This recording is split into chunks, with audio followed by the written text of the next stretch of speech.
السلام علیکم، ابرار رشید آپ کی خدمت میں ایک مرتبہ پھر حاضر ہے، اور میری آپ سے ریکویسٹ کہ اگر ابھی تک آپ نے میرے چینل کو سبسکرائب نہیں کیا تو اسے سبسکرائب کر لیں، اور جو بیل آئیکن ہے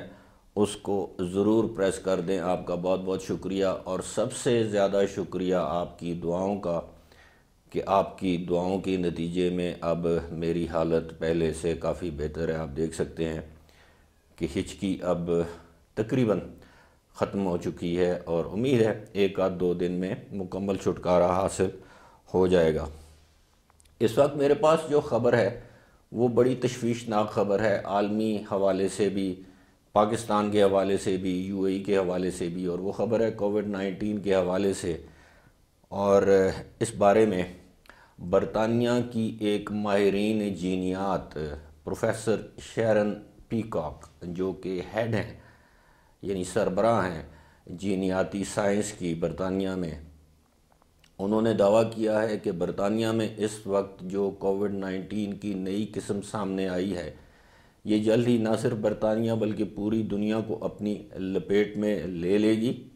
اور اس سے بہت بڑی تباہی کا اندیشہ ہے۔ ان کا یہ کہنا تھا کہ ابھی تک 50 ممالک میں برطانیہ کا جو نیا ویریئنٹ جسے کہتے ہیں کرونا وائرس کی جو نئی قسم ہے، یہ 50 ممالک میں پھیل چکی ہے، اور آنے والے دنوں میں اندیشہ ہے کہ یہ مزید ممالک میں یعنی تقریباً 150 سے زائد ممالک میں یہ نئی قسم کووڈ-19 کی پھیل سکتی ہے۔ یہ بھی بتایا گیا ہے کہ پہلے یہ تاثر تھا کہ یہ 70% جلدی ٹرانسمٹ ہو جاتی ہے، یعنی ایک شخص سے دوسرے شخص تک منتقل ہونے میں اس دوسرے جو پہلے کووڈ-19 تھا اس سے یہ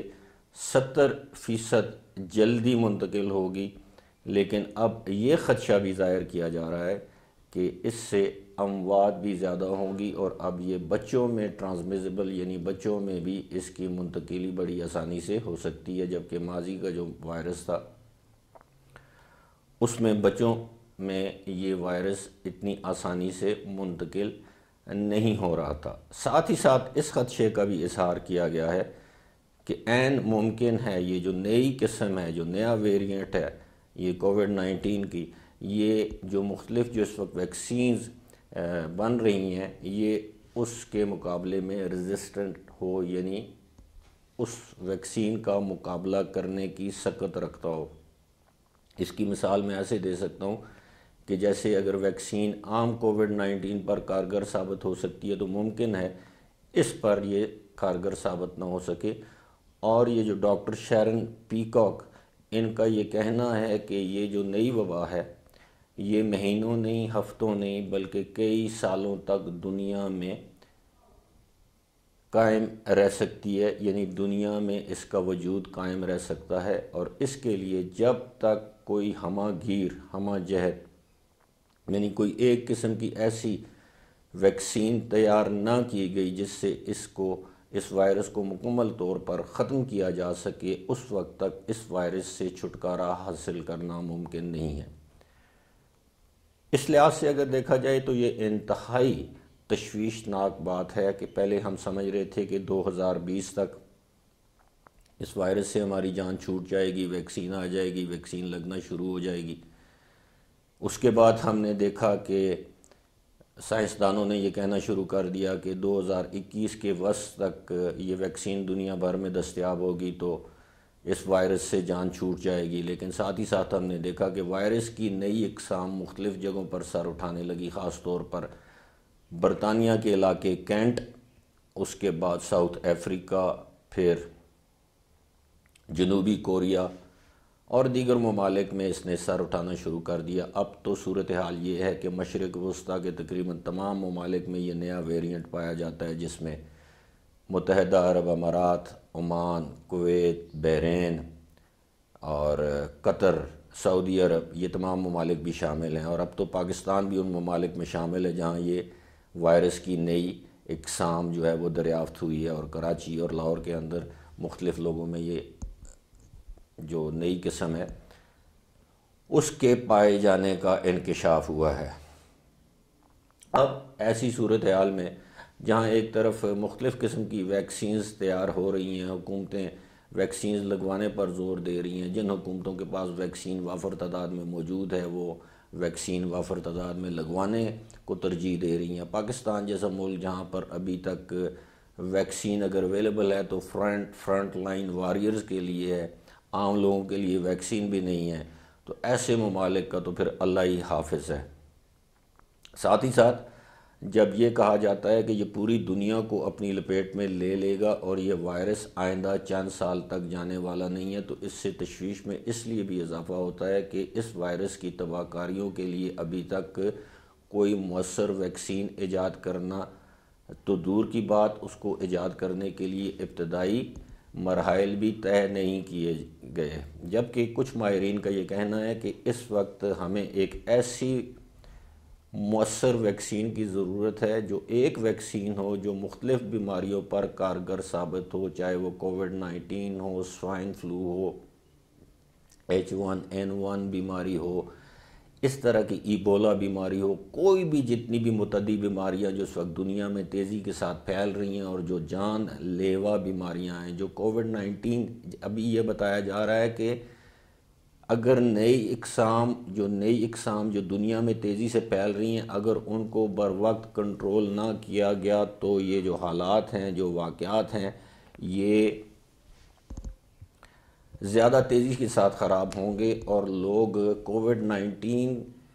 کی وجہ سے ہونے والی اموات یا اس کے کیسز کو بھول جائیں گے، جبکہ جو نئی ہونے والی جو اموات ہیں وہ اس قدر زیادہ ہوں گی کہ ان کو سنبھالنا مشکل ہوگا۔ اب WHO سمیت دنیا کے مختلف ممالک کی جو ریسرچ لیبارٹریز ہیں انہوں نے سر جوڑ کر یہ سوچنا شروع کر دیا ہے کہ کس طرح کووڈ-19 کے اس نئے ویریئنٹ کو قابو کیا جائے۔ نئے ویریئنٹ سے مراد یہ ہے کہ نئی قسم کو، جب آپ ایک قسم کو دباتے ہیں تو یہ دوسری قسم جو ہے وہ سامنے آ گئی ہے کہ جو 70 گنا تیز بھی ہے، 70 گنا خطرناک بھی ہے۔ پہلے یہ کہا جا رہا تھا کہ یہ شاید جان لیوا نہیں ہے، لیکن اب یہ کہا جا رہا ہے کہ یہ پہلی وبا کی نسبت زیادہ جان لیوا ثابت ہو سکتی ہے اگر اس کا مؤثر اور بر وقت تدارک نہ کیا گیا۔ اب ایسی صورتحال میں اب میں یہ تو نہیں چاہتا کہ میں کوئی خوف و ہراس کی صورتحال پیدا کروں آپ کے سامنے، لیکن ایک سٹڈی جو میری نظر سے گزری ہے، جو برطانوی سٹڈی ہے، وہ میں نے سوچا میں آپ کے ساتھ شیئر کر دوں کہ آنے والے وقتوں میں حالات کیا ہوں گے، دنیا کس ڈگر پر چل رہی ہوگی، دنیا کے حالات واقعات کیا ہوں گے۔ ترقی یافتہ سے ترقی یافتہ ممالک مجبور ہو جائیں گے کہ ان کے پاس نئی کووڈ-19 کے نئے وائرس کے تدارک کے لیے مؤثر ویکسین دستیاب نہیں ہوگی۔ اب دیکھتے ہیں اس پر کب کام شروع ہوتا ہے، کب یہ نئی ویکسین مارکیٹ میں آتی ہے، یا جو پرانی ویکسینز ہیں کب اس کی دونوں ڈوزز جو ہیں وہ لوگوں کو بڑے پیمانے پر لگائی جا سکتی ہیں تاکہ کسی حد تک اس وائرس پر قابو پایا جا سکے۔ فی الحال اسی کے ساتھ مجھے دیجیے اجازت، لیکن اجازت لینے سے پہلے میں ایک مرتبہ پھر اپنے تمام دوستوں، بھائیوں، بہنوں، بہیخواؤں، فالورز، دنیا میں جہاں آپ لوگ ہیں، جن لوگوں نے میری صحت کے لیے دعا کی ہے، میں ہاتھ جوڑ کر ان کا شکریہ ادا کرتا ہوں۔ آپ لوگوں نے میرے دل جیت لیے ہیں، اور سوائے چند لوگوں کے جنہوں نے بڑی لغو بیہودہ واہیات قسم کی گفتگو کامنٹ باکس میں کی ہے کہ میں ڈرنک ہوں، حالانکہ آپ کو معلوم ہے کہ میری حالت 7-8 دن سے بلکہ 9 دن سے کیسی تھی، کس حالات میں، کن حالات میں نے اپنی ویڈیوز کو اپلوڈ کیا ہے۔ آج بھی آپ میری آواز سے دیکھ رہے ہوں گے، آپ کو پتہ چل رہا ہوگا کہ میری اندر کی کیفیت کیا ہے، لیکن الحمدللہ فی الحال جب کہ میں آپ سے مخاطب ہوں اس وقت مجھے ہچکی نہیں ہے۔ اللہ تعالیٰ سے دعا ہے کہ اس موذی مرض سے اللہ تعالیٰ ہر ایک کو، بلکہ ہر موذی مرض سے اللہ تعالیٰ آپ کو سب کو، ہم سب کو محفوظ رکھے، کووڈ-19 سمیت محفوظ رکھے۔ میں ایک مرتبہ پھر آپ تمام لوگوں کا تہہ دل سے مشکور ہوں، دل سے آپ کے لیے دعا گو ہوں، جن لوگوں نے میرے لیے بے لوث بغیر جانے پہچانے میرے لیے دعائیں کی ہیں، میرے لیے